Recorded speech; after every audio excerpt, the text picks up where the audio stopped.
My name is Jen Giroux, and I'm a real estate agent with Keller Williams Realty. And this is episode number 38 of Stow Place Like Home, where I talk with groups, small businesses, and individuals in and around our community. And today I am talking with Danielle Ruggiero of 62 Soaps, and she has the coolest stuff. So let's talk with her and see what she has to say.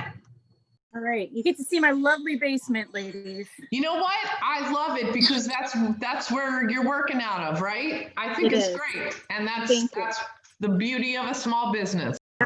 Yeah, we have a very nice little hotbed of women that are starting to branch out. It's been great. I've been working with Carrie Reese just on this stuff. Carrie's been awesome. Oh, she made the sign. Look, me too. Yep. Literally dropped it off yesterday. I told her, I'm like, your timing could not be better. So Danielle, do you want to just tell us a little bit about how you got started, what you love about working for yourself, and how it's going? Sure. So it kind of started with some lemon thyme that was growing in my backyard a few years ago. We were clipping in the backyard, and I turned to my husband at one point and I said, this smells like it should be a kitchen soap. And he kind of looked at me funny, and I kind of couldn't shake that idea. I started doing the research and understanding, what does it mean to make soap? Like, how do you make soap? What is the difference between cold process and the kits that you can buy at Michael's? Like, how does this work? And so it was a lot of research. It was a lot of learning and understanding the safety parts, the compositions of different ingredients that go into it. And I kind of just jumped in, maybe about a month or so later, tried my first very rustic batch, and I was absolutely hooked. There's something awesome about, you can see it, you can smell it, and it still has that tactile touch piece. And to be able to design things and create things, and I never considered myself to be artistic or creative in any way, but this kind of brought out that fun, like creating something new. So that is what I love to do. I love to make it. I love to see something exciting on YouTube or Instagram and think, hey, I can try that. And sometimes it works. Sometimes it takes a few tries. And it's just been really exciting to kind of branch out and do something for what I want to do. And that's been a lot of enjoy. Yeah, it's been a lot of fun. And then when someone says, wow, that's really cool, can I buy that? It's an amazing feeling that something that I thought of, that I made, came out so nice that someone would like to use it or gift it to someone else. It's just been an amazing experience. And I can hear in your voice how much you love it. I do. Thank you. The best. It's great. And I'm very excited. Can you show us some of your stuff behind?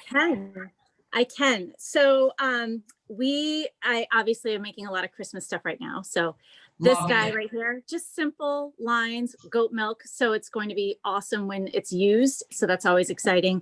And just lots of reds, obviously. Got a little bit of gold going on in there, and understanding how that works. I also am obsessed with everything citrus. Oh, yeah. So I know it's not Christmas. It has a 62 on it for 62 soaps. That's so cool. So, yeah, it's hard to see with the light, but they all get stamped. I stamp them all. Yes. My favorite soap is just a simple goat's milk soap. It's scented in like oatmeal milk and honey. When we get low, I stop selling them because we have to have them in our house. Like, I love it. So nice and simple. Lots of different techniques. This guy's still curing, but this is called a Taiwan swirl, where you can see the different colors and everything. So that a little bit more labor intensive. And then probably my favorite Christmas soap this year. And this was one of those ones I saw on Instagram. So a couple days work.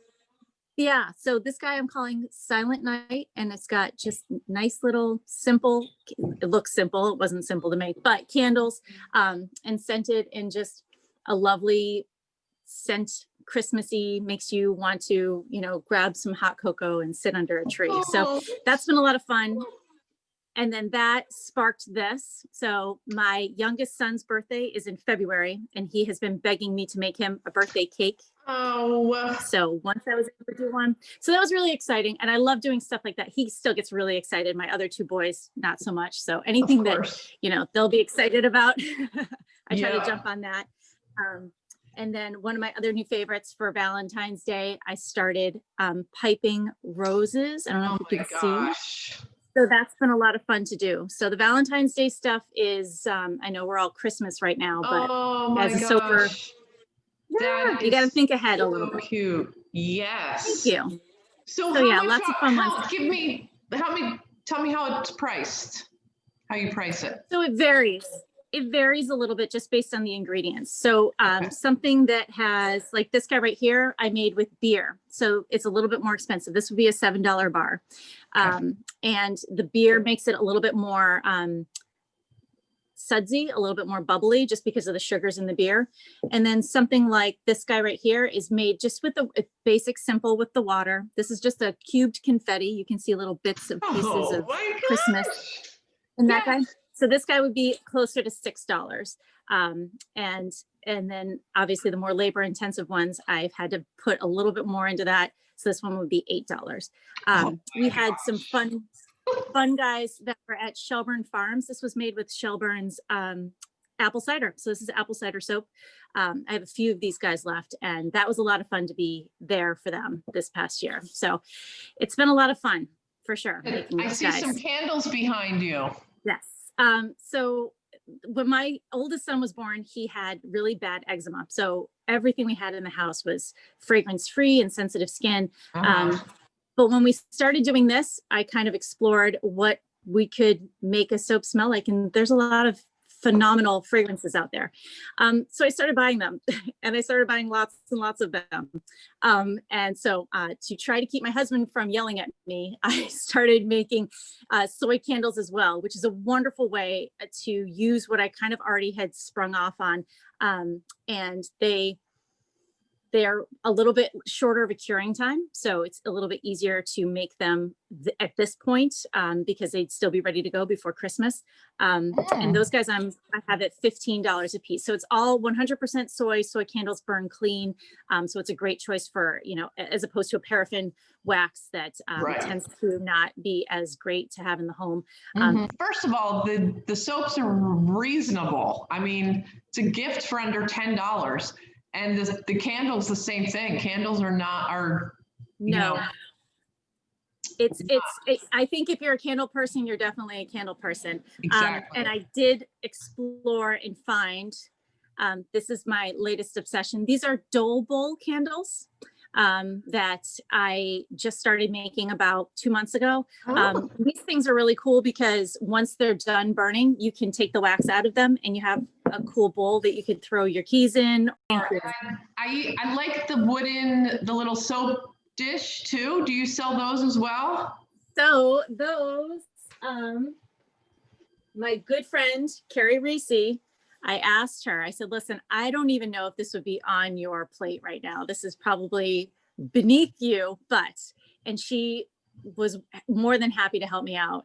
So I have just a few because when people see them, they absolutely fly out of here. So I've been able to make a lot of fantastic gift sets with these. A lot of people have been buying them for teachers. So that's been pretty cool, like a little gift set with a bar of soap and a kitchen towel. But yeah, Carrie, and she stamped them all on the back, as you can see. So. Oh yeah. So speaking of Carrie Reese, behind me and behind Danielle are signs that she made. And I did ask to interview her back in the past, and she is overwhelmed. So we'll have her on someday. She's not on TV before then.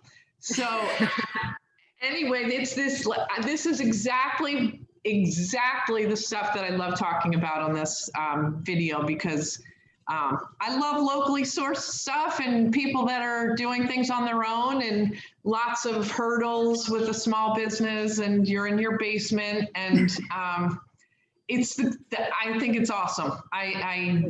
We will. Can you tell us how we can get in touch with you for people that want to order? Absolutely. So I do have a very small shop on Facebook. It was kind of hard to pull together so quickly, at 62 Soaps. And I also have an Etsy shop at 62soaps.etsy.com. And I am in the process, and my timing is terrible, of launching my own website that I'm looking to officially migrate everything over to after the first of the year. 62soaps.com. And it's been really hard, I think, with Etsy, just fee wise. And that's what's prompting the move. Yeah. A lot of transaction fees, and it doesn't help anybody in that sense. It doesn't help the buyer or us. Right. So that's my goal, is to migrate over. It's just a little bit of work on the front end. So trying to sell that.